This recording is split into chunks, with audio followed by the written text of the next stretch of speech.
Okay, I'm doing a video. I did about 10 minutes, and the thing got deleted. And how frustrating that is if you've been doing videos like I have, and that happens to you every once in a while. It's not as common, but there was a time when, you never forget that stuff because of the just very irritating that technology. And I've always said, if you're doing a live stream from webcam to the YouTube server, why they can't save it, it's just beyond me that their technology doesn't work to do a simple thing. Because if your connection gets cut, they already have that coming in. They should be able to truncate it when they get the signal, when they realize that the signal's cut. So if it gets truncated, they just save that as a video. Why does it take pushing the button to actually end the file that they're creating? Why can't it just anyhow, I'm not doing a technical video. I'm just going to get back to the video that I was trying to do, and I was talking about understanding reality and how I need to be with wise people. So what I'm doing right now is share my wisdom with other wise people. We're going to have a circle, a council circle. And like FDR used to do the fireside chats, and they would get broadcast on the radio, and everybody would gather around. So this is virtual also. So we're gathering around the Everybody One channel. And I don't want to seem like it's my ego or my arrogance or something. When I say I share my wisdom, because I have this and I have to do it, you got to shine your light. I'm only saying it because it is understood by other wise people and nobody else.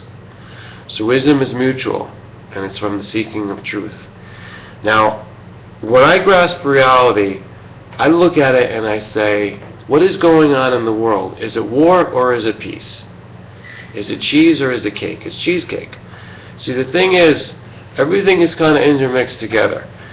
There's never been a time in history, at least modern history that we know, we can prove, there's never been a day that goes by that there wasn't a war going on somewhere. And these are our fellow human beings. This is in a global world. So on the planetary scale of things, you might have your comforts, have your cake and eat it too, lay down to have, on your soft pillow and wake up the next day and everything's okay. And you're secure and comfortable.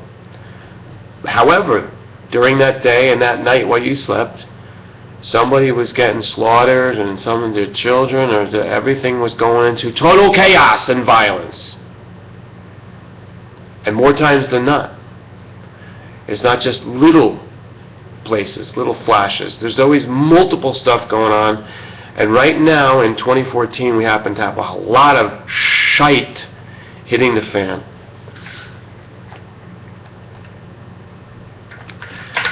Now, what does that mean? Does that mean that it's all war? No, actually it's all peace at the same time. So, the Buddhist way of looking at it, for example, shows you multiple levels of reality in the world. And Kabbalah teaches, in the mystical Judaism. It's not just all, on the paper and the King James Bible, that we translate it from the Jews. It's Kabbalah. This is mystical. This stuff is deeply spiritual. And it says that there's 7 levels of heaven. Seven levels of consciousness, and all seven levels going down. And the Buddhists say, and I think the Buddhists count it as 10. And the highest level is where your state of Buddhahood. And you're no longer human, you're no longer mortal. That's the highest level. It's the 10th or the 1st, however you want to count it. But then lowest down is like hell, hellish zones, nightmare, like the total low vibration. So this is how the world is. It can be sliced in many different ways. It depends on how you slice it. But what I want to say more specifically about the way they teach history, is that there's no World War I and World War II, and we're waiting for World War III. I've done a lot of videos about this. So it's kind of a mainstream paradigm that they've given us, and I'm attacking it, as I've always been doing it, and picking it apart. World War I actually began before they said World War I started. Of course, around that time it was really big. You know, they had the Lusitania, they had and also the sinking of the Titanic, and they had the U-boats going all around, and they were sinking stuff. And then they had the British basically doing high seas piracy to stop all supplies from coming into the center of Europe, which Germany was controlling, and then Germany eventually starved. But at the very beginning of this, from 1911 to 1913, was the formative stage of creating the Federal Reserve Bank system. So this is definitely the beginning of a global struggle that never ended. It did not end in 1919, 1920. It did not end. It just continued. Hitler was already there. Lenin, Stalin, Mao, all these people were already on the earth, the big players that would come to their maturity in World War II.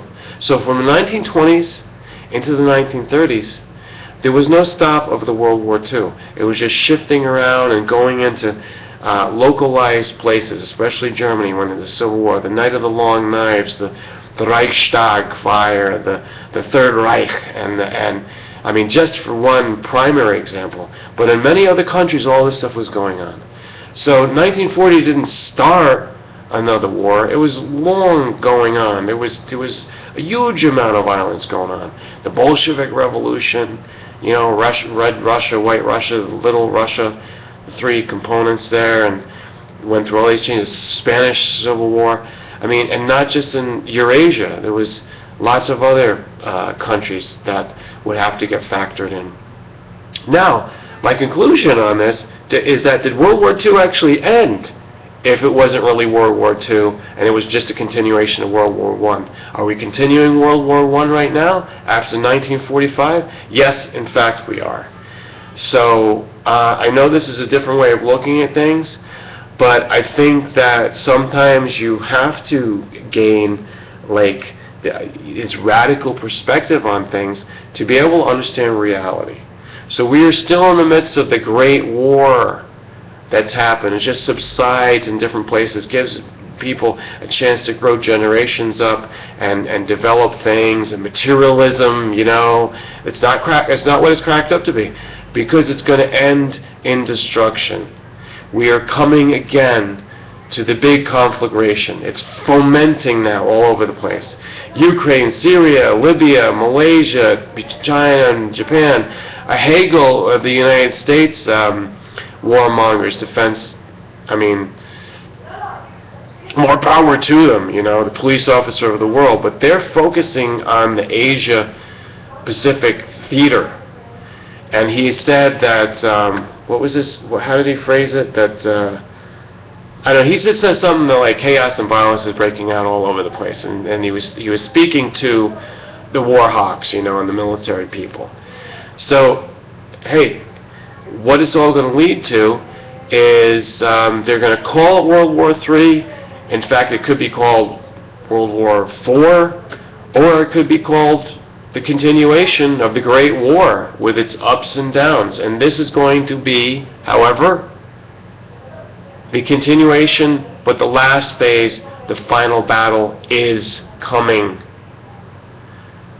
But that will be about another 5 to 10 years from now before we actually see it, and many people won't even know that it's the final battle until they're in the midst of it, and they're going to be canceled out. They're going to be culled. They're going to be mowed down. So make sure you're on the right side, and you will have protection from above and doing what you need to do to have protection. But also this final battle could be called a different war, because it's going to have a totally different purpose and leaders than this great war that's been going on for more than 100 years. So this coming battle could in fact be another war. But I don't want to divide things and split things and get like that. I'm just saying that there's a lot of violence, and there's for good reasons that it's going on. And the reasons are to sort everybody out, because we cannot coexist. Look at the rioting that's going on. There's a continuous rioting that's been going on since the civil rights. It's never stopped. Even with Obama, it just continues to get worse. Obama, who's the guy in the Justice Department, Holder. You know, you got these high-level people that are Afrocentric, or at least in their racial background, and yet you don't see any major changes in the way that the racial profiling, the racial attitudes, the racism that exists just beneath the surface, it breaks out into the open, like it's happening right now. The police are militarized, and the police, what are they? Mostly white. You know, so there's all this supremacy, superior, inferior kind of thing going on in countries and all across the global order that's going on. But the war, the final war, or the final battle of this war is not going to be fought according to these dividing lines. It's going to be different, as I said. So that's all I can tell you right now. Stay tuned to the Everybody One channel. Gather together all you wise ones so that you know what's going to be going on. And get rid of your fear. Get fearless. Get courage. Because you're going to have to fight alongside right here.